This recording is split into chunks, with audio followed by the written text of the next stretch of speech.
도와주옵소서. 주 예수 그리스도의 이름으로 감사하며 기도드리나이다. 아멘. 창세기 24장 7절부터 보겠습니다. 24장 7절부터 보겠습니다. 하늘의 주 하나님께서 내 아버지의 집과 내 친족의 땅에서 나를 데리고 나오시며 내게 이르시고 내게 맹세하시며 말씀하시기를 내가 이 땅을 네 씨에게 주리라 하셨으니 그분께서 그의 천사를 네 앞에 보내실 것이며 네가 거기서 내 아들을 위하여 아내를 얻으리라. 만일 그 여자가 너를 따라오고자 아니하면 그때는 나의 이 맹세로부터 네가 해제되리니 내 아들만은 다시 그것으로 데려가지 말지니라 하더라. 그 종이 자기 손을 그의 주인 아브라함의 넓적다리 아래에다 놓고 그 일에 관하여 그에게 맹세하였더라. 그리하여 그 종이 자기 주인의 낙타들 중에서 10마리를 취하여 떠났으니 이는 자기 주인의 모든 좋은 것이 그의 손에 있음이라. 그가 일어나 메소포타미아로 가서 나홀의 성읍에 이르니라. 저녁 때에 그가 자기 낙타들을 성읍 밖 샘물 곁에서 무릎을 꿇렸으니 그때는 여인들이 물을 기르러 나올 때였더라.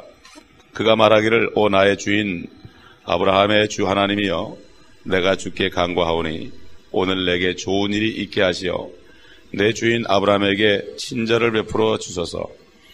보소서 내가 우물 곁에 서 있고 성읍 사람들의 딸들이 물 기르러 나오면 내가 그 소녀에게 말하기를 부탁하노니 너는 네 물 항아리를 내려 나로 물을 마시게 하라 하여 그녀가 말하기를 마시소서 내가 당신의 낙타들에게도 마시게 하리이다 하면 그녀는 주께서 주의 종 이삭을 위하여 정하신 것이니 그것으로 나는 주께서 내 주인에게 친절을 베푸심을 알겠나이다 하더라. 그가 말을 마치기도 전인데 보라 리브가가 물항아리를 어깨에 메고 나오니 그녀는 아브라함의 형제 나홀의 아내 밀카의 아들 부두엘에게서 태어났더라. 그 소녀는 보기에 심히 아름답고 아직 남자를 모르는 처녀더라.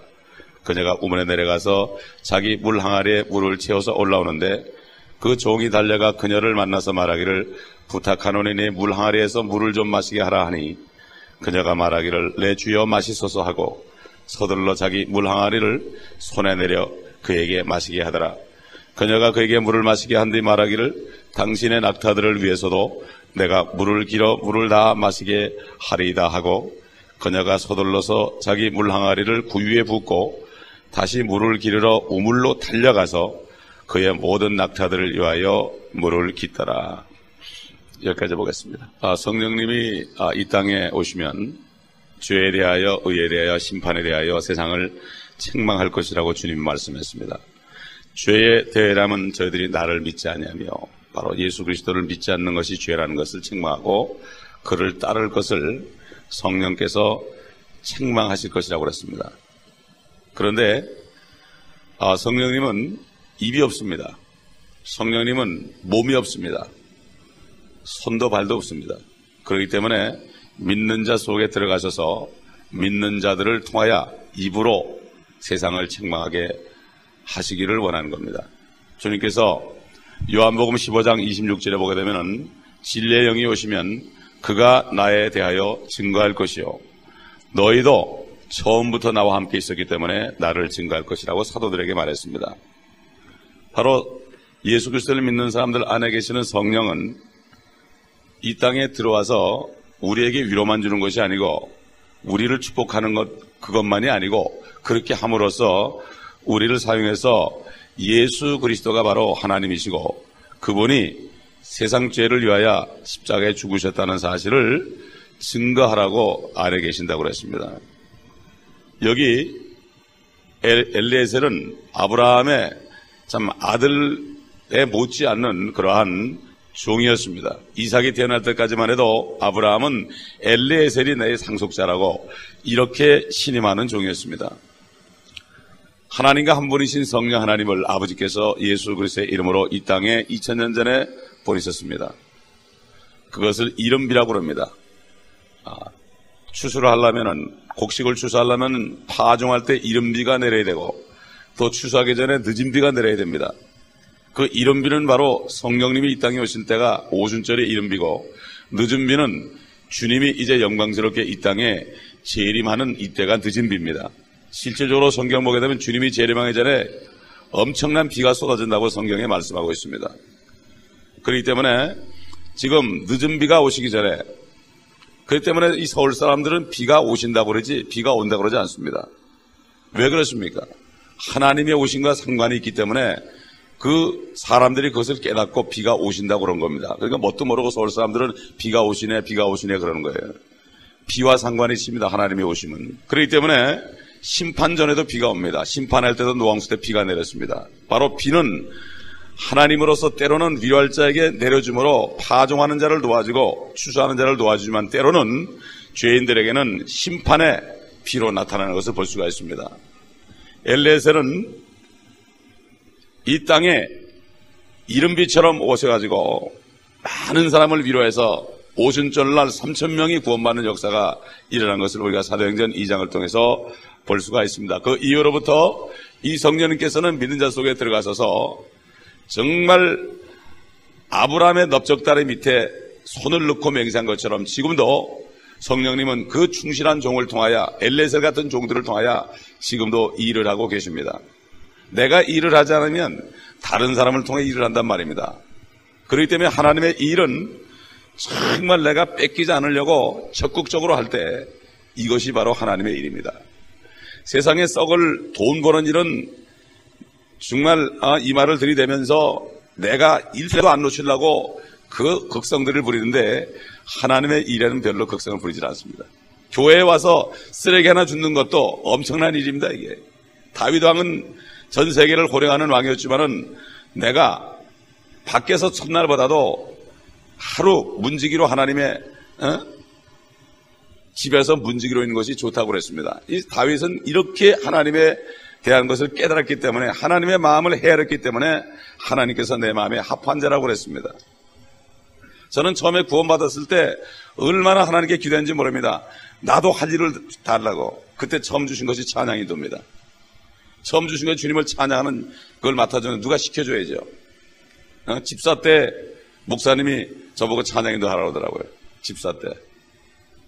아유, 집사가 어떻게 합니까? 그랬더니 교만하다고 말이죠. 하나님의 일을 시키는데 네가 뭔데 교만하게 그러냐고. 그게 수요일날 찬양인도 시키더란 말이죠.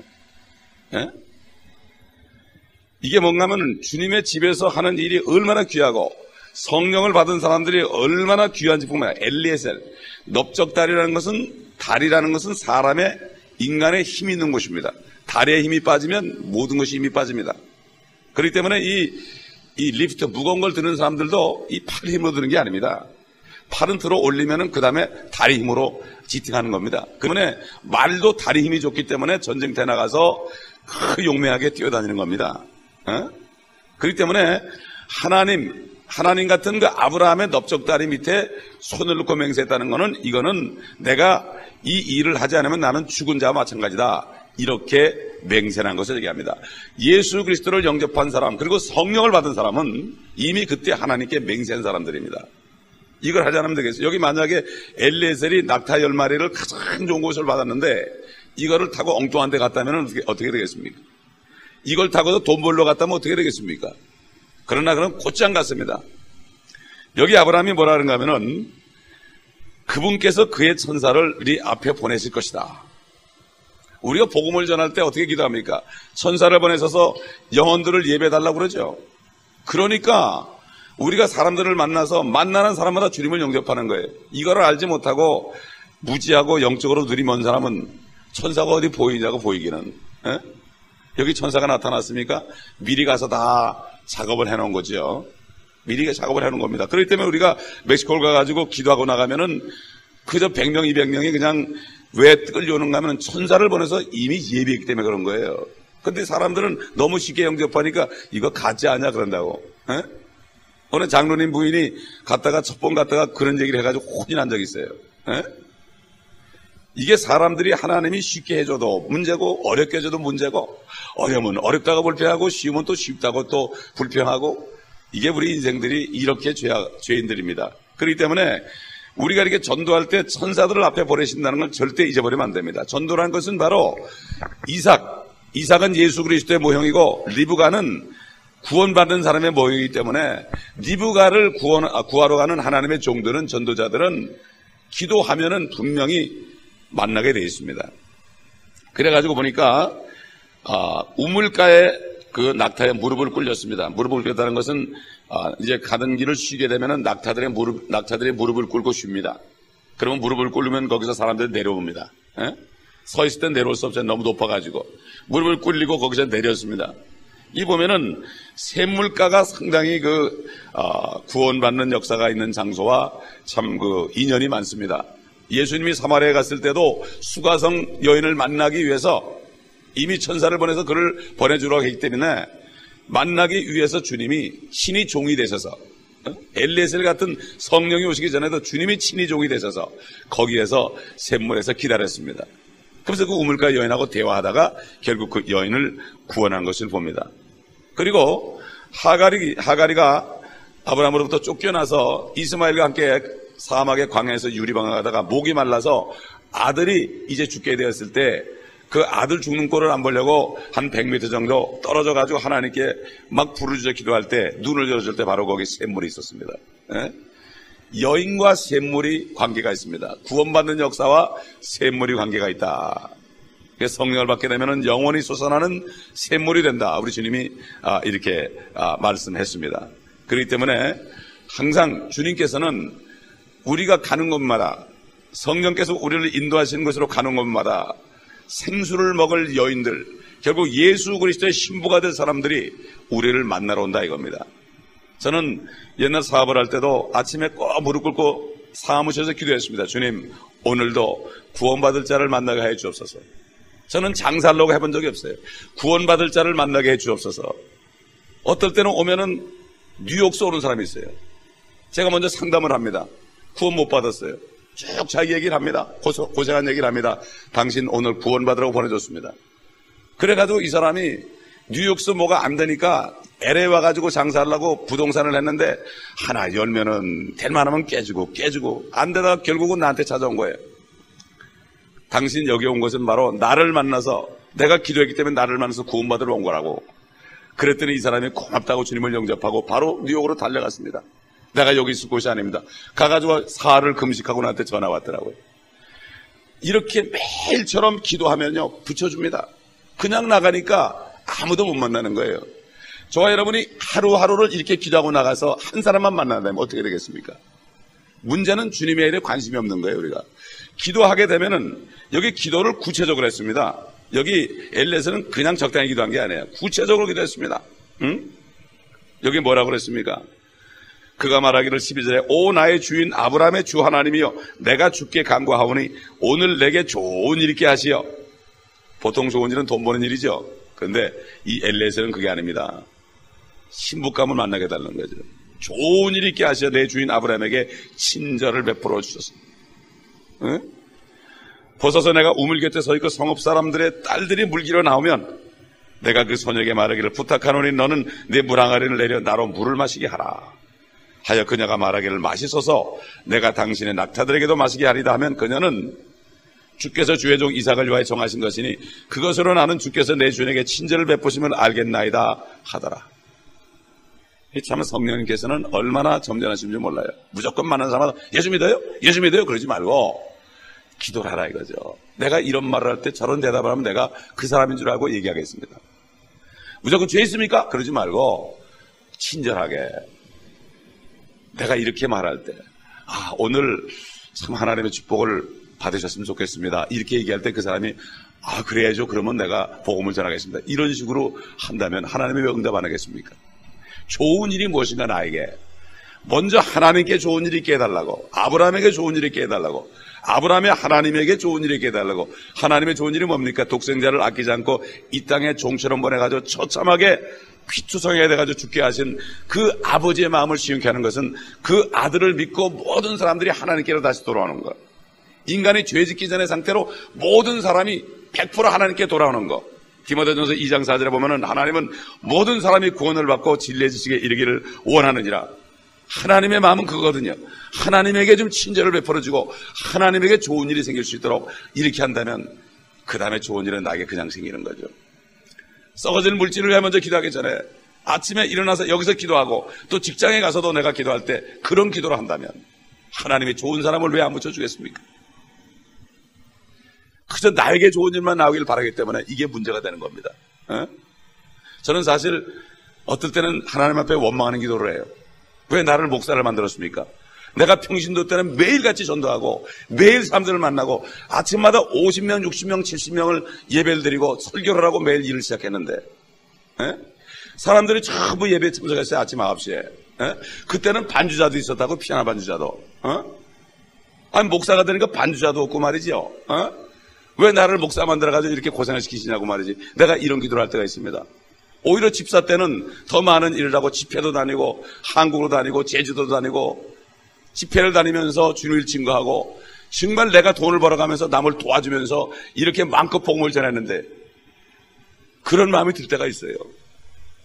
사실 목회를 안 하고 정말 삶 속에 있는 사람들이 전도할 기회가 더 많습니다. 왜? 아는 사람들이 많기 때문에. 그렇잖아요. 그렇기 때문에 우리는 그 기회를 절대 놓치면 안 돼요. 그래서 저는 목회자로서 이 강단을 줬기 때문에 이 말씀을 가르치는 일을 계속 하는 겁니다. 틈이 날 때마다. 여기 지금 이 엘리에셀이 기도를 했죠. 기도를 했는데 기도를 하자마자 어떻게 됐습니까? 15절에 그가 말을 마치기도 전인데 보라리브가가 물 항아리를 어깨에 메고 나오니 그녀는 아브라함의 형제 나홀의 아내 밀가의 아들 부두엘에서 태어났더라. 그 소녀는 보기에 심히 아름답고 아직 남자를 모르는 처녀더라.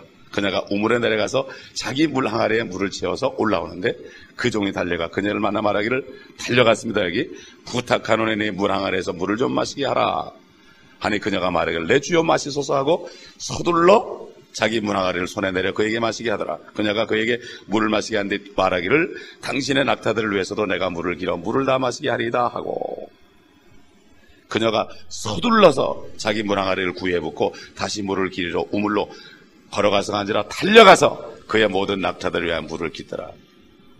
하나님의 종들도 달려가고 서두르고 또 하나님의 자녀로 입양되기로 예정한 사람들도 구원받기로 예정된 사람들도 하나님 부르셨기 때문에 달려가고 서두르고 이런 일이 일어날 때 얼마나 기쁘겠습니까? 하루에 한 사람씩 이런 사람 만난다면 얼마나 기쁘겠습니까? 그래서 주일마다 교회에 데려온다면 얼마나 기쁘겠습니까? 이 목사들은 매일 똑같은 얼굴을 보면 참 가슴이 아파요. 새로운 한 사람이 올 때 얼마나 기쁜지 몰라요. 이게 하나님이 기뻐하는 거 아니겠습니까? 엘리에셀은 딱 한 사람을 전도하는데도 이렇게 기쁨이 넘쳤고 충만하게 되었습니다. 그러므로 우리는 하나님을 좀 이제 축복해야 됩니다. 사도 다윗 왕은 시편에 보게 되면 주 하나님을 송축하라. 송축이라는 게 뭔가 하면은 우리가 뜻을 알고 얘기해야 됩니다. Bless the Lord. 하나님을 축복하라 이런 얘기예요. 우리가 어떻게 하나님을 축복하겠습니까? 돈 몇 푼 준다고 하나님 축복하겠습니까? 하나님 축복하는 방법은 하나님의 며느리들을 자꾸 구해다 드리는 거예요. 좋은 며느리들을. 예수 그리스도의 신부들을 구해드리는 게 하나님을 송축하는 겁니다. 이런 사람들이 하나님을 기쁘시게 하는 사람들입니다. 그렇기 때문에 우리는 이 사실을 알고 기도하지 않기 때문에 못 만나는 거다. 정말 내가 진심으로 기도하고 좋은 일이 나에게 일어난 것보다도 하나님에게 일어나게 하면 하나님께 좋은 일 하면 하나님은 좋은 곳으로 우리에게 흡족해 한다고 그랬어요. 우리의 입술에 좋은 곳으로 흡족해 한다고 시편 103편에 말씀했고 우리의 청춘을 독수같이 새롭게 하신다고 말씀했고 우리의 모든 병을 고치신다고 말씀했고 우리에게 인자와 긍휼로 관을 씌운다고 말씀했고 우리의 모든 죄들을 용서하신다고 말씀했습니다. 이 5가지면은 축복 중에 축복 아니겠습니까? 그래서 주님이 말씀하시는 너희는 먼저 하나님의 나라와 그 의를 구하라. 그러면 이 모든 것들 썩어질 먹을 것 마실 것을 더해 주시리라 그랬습니다. 더해 주시리라. 이거 비결만 하면 되는데 너무들 마음들이 급해서 돈 버는데 마음이 급해가지고 이걸 잊어버리는 거예요. 그렇기 때문에 우리는 오늘 이 말씀 속에서 엘리에셀 같은 성령께서 우리 안에 계신다는 사실을 잊지 말고 우리는 엘리에셀처럼 하나님의 넓적다리 밑에 이미 손을 넣고 나 같은 죄인 살리신 하나님 감사합니다. 나 같은 죄인을 어떻게 살리셨습니까? 이런 고백을 한 게 뭡니까? 이제는 나는 하나님의 종입니다. 죽으라면 죽어야 되는 사람입니다. 이걸 잊어버려서는 안 됩니다. 이게 처음 사랑입니다. 라오디게 교회 시대에는 처음 사랑을 다 잊어버리고 물질이 풍부하면 다 축복이라고 생각하고 자랑하는 이런 세대가 되었습니다. 교회들도 그렇습니다. 사실은 가장 부자가 누굽니까? 복음을 많이 전해서 많은 영혼을 구원하는 교회가 진짜 부자예요. 건물이 없어도. 건물이 없고 재정이 없고 뭐 건축 헌금이 쌓인 게 없을지라도 영혼들을 많이 구원하는 교회가 부자입니다. 아멘. 이게 바로 주님께서 주신 축복이라는 사실을 알아야 됩니다. 그렇기 때문에 저는 서운하기를, 교회는 절대로 빚을 안 지고, 교회는 절대로 쓸데없는 비용 안 쓰고, 쓸데없는 건물 안 가지고, 주님께서 주신 영혼들을, 온 족속들을 주님께로 인도하는 교회로 만들겠습니다 하고 저는 서원을 했습니다. 10년 전에. 그러니까 이 교회도 거저 쓰게 되는 겁니다. 하나님께서. 그러므로 우리는 주님의 뜻을 잘 헤아리고 오늘 하루도 그냥 지나가지 말고 주님 앞에 기도하심으로 시작합시다. 진실되게. 천사